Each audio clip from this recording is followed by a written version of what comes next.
Trey Inks live for us in the Middle East tonight. Thank you, Trey. Joining me now is House Homeland Security Committee member Congressman Jeff Van Drew of New Jersey and former State Department spokesperson and senior advisor to the Scowcroft Center, Morgan Ortegas. Thank you both for joining us. Congressman, I will start with you. How did we get to this point in Afghanistan? My God, it is one of the darkest, most embarrassing days we've had in our country, and it's a tremendous embarrassment for the Biden administration. You know, every day I wake up as a congressman, just as you did as a senator, and you wonder what's going to be next. But with this administration, it's failure after failure after failure. Honest to God, I can't believe I'm saying this, but I am. It literally is time for this president to resign.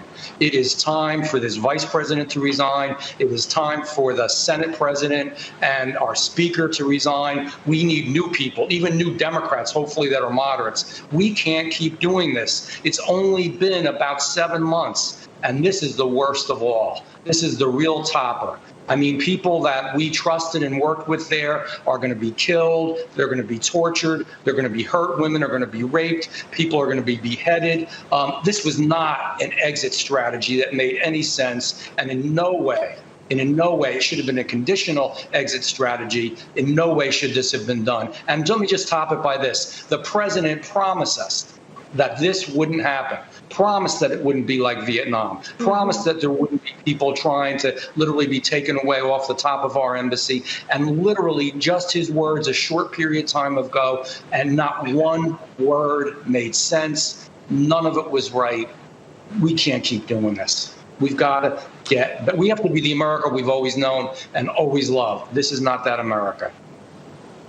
Morgan, there were plenty of Republicans that also wanted to withdraw from Afghanistan. So for those Republicans that thought that was a good idea, was the explanation that the mission was accomplished, the mission was failed, or we just abandoned the mission? That's a really good point, Trey. And I think what we're looking at happening here, if we look and say, you know, if you wanted to leave Afghanistan or if you wanted to stay with a small presence, we could have that policy debate all day. But the one thing that confounds me is the lack of planning, the lack of execution by this administration in withdrawing these forces. General Jack Keane has talked about the fact that why do we decide to do this during the height of fighting season? Why do we seemingly have why do we seemingly have no plan in place for tens of thousands of people, tens of thousands, who helped us over the last 20 years? I'm also hearing reports that we even have some dual citizens, some American citizens, who are potentially still there. It looks chaotic. It looks mismanaged. And the thing that's concerning to me is that this administration seems caught by surprise. Let's go back to the Thursday briefings and the Friday briefings from the White House, from the State Department, from the Department of Defense. They all told us that no evacuation was happening. They either lied about what's happened, that they didn't know what's happening this weekend, or they're just totally caught off guard, and they shouldn't be, because as the congressman knows from the committees that he sits on, and Trey, from the committees that you used to sit on, you know that you are briefed by the intelligence community. They're not giving one intel package to the president and a different intel package to Congress. So we need answers. We need to know why they are caught off guard. We need to know why this was so ill prepared. We need to know why we have tens of thousands potentially of people who helped us, who are sitting there, sitting ducks to be annihilated by the Taliban.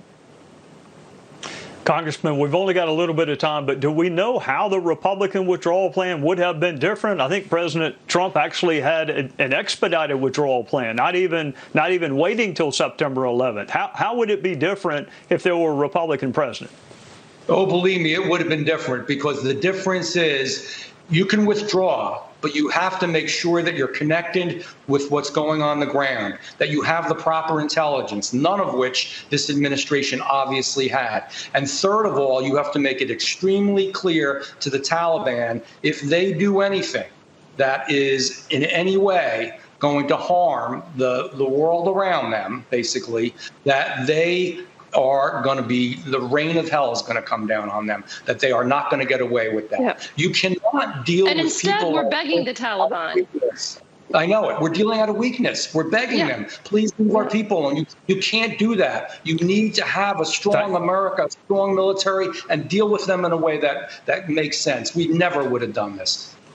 Thank you, Congressman. Thank you, Morgan. I look forward to having you back. Thank you for joining us on a Sunday night. My next guest is well versed on the issue of Afghanistan.